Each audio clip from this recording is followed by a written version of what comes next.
Hey YouTube, Hill Country Husker. Today I want to talk about self-sufficiency. Now, when I say that, I don't mean self-sufficiency in the respect of being able to provide for yourself or fend for yourself or do for yourself in a futuristic, post-apocalyptic world or following a societal collapse or something like that. I'm talking about self-sufficiency today, while resources, services, items are still available. Go back a few years. When I was a kid, I had an interest in all sorts of things, just like all kids do. I was notorious for taking things apart, whether it be a small electric motor or a busted toaster, whatever it was. Now I'm no engineer. I didn't get into engineering. Was just interested in it. I'm not too mechanical.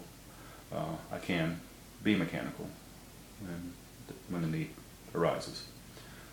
Where I'm going with this is being self-sufficient now, while you have, like I said, the resources and services available, puts you in a position where you're not dependent upon somebody else. Some examples. We all have major appliances around the house. After a few years, they're going to break, they're going to need to be serviced. Save yourself a lot of money. Things I've done in the past, I have repaired my washing machine. When the little cogs down the center have gone bad, I've gone out for, I think, less than $3.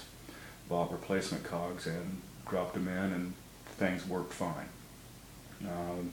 Had a microwave turntable that broke. Little motor on the turntable had gone out. Went down to the appliance store, ordered one. I think that part cost around $15. Installed it. It was quick and easy. Didn't take any expertise, but can you imagine how much an appliance store or appliance repairman would have charged me for parts, markup on parts, and labor alone to do just those two tasks. Things that I do, I service my own vehicles. I replace the air filters, I do the oil changes in the oil filters, I rotate the tires. It's something that I could do. I think an oil change costs me $15 with oil and filter. Of course, if it's an air filter, that's going to be a little bit more, but I do it myself. It takes me about 30 minutes to do.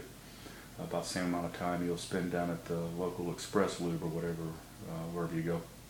Save you a lot of money. Plus, it doesn't put you dependent upon somebody else for that service. Other things I do, I enjoy doing. I enjoy working around the yard. I enjoy doing my own landscaping. The wife and I and the family, we plant. If it's we're going to be putting bushes out, we'll all do it together. Some of my neighbors don't even own lawnmowers, don't even own a shovel. I just don't get that. I don't understand it, but okay. Me, I cut my own grass. I have teenage sons that they can cut the grass. You know, that's something that we do ourselves. We're not dependent on spending the money to have stuff like that done. The resources are there. You need to take advantage of it now while you can. Now I understand that possibly there may be some fiscal limitations that would keep you from doing some of the things I've listed, like servicing your own vehicle or cutting your own grass, and that's understandable. I don't expect an elderly woman to be crawling underneath her, Ford Escort changing the oil. You have to be realistic about this. But there are some things that you can do yourself, that you don't have to contract out and be dependent upon somebody else to do. Internet is a great place to learn. YouTube has lots of how-to videos. You can Google the subject, how to install a whatever into a thingamajig. It's there. Lots of resources. You don't have to be a mechanic, you don't have to be an engineer. Important thing is that work toward being more self-sufficient now. Just my thoughts. Hill Country Husker. See you.